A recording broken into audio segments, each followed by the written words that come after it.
Tang Jisu ulok ubait jonga Jing it ba jong u la ban thau shisha Tang uni ula shayap namar jonga Tang ma u plasat garam hip-hop jonga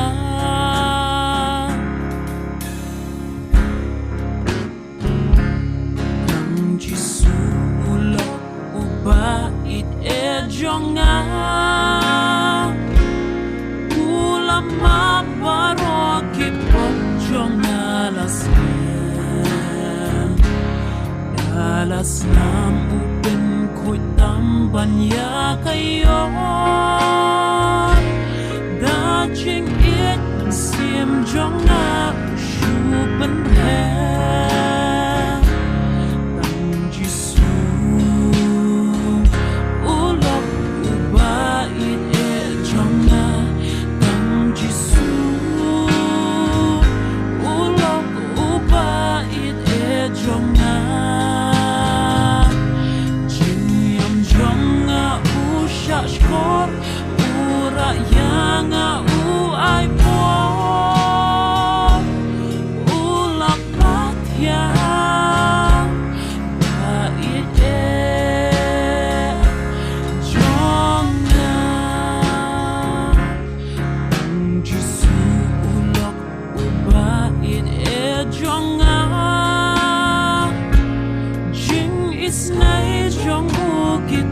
sao đông yang jing ai e jong u yang ka kershan hi jing ya lo jong ni ka kham them man ka si tang ji su lo u ba it e jong a ha ba ki er yong sao đông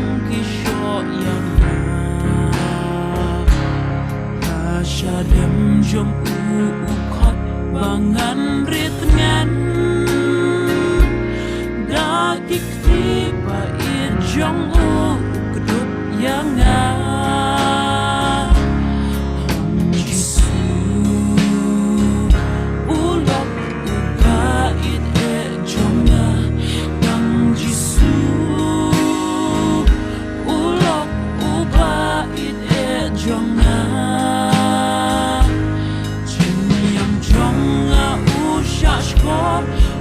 ura yanga u ai boy ulok bot yang ba it e jonga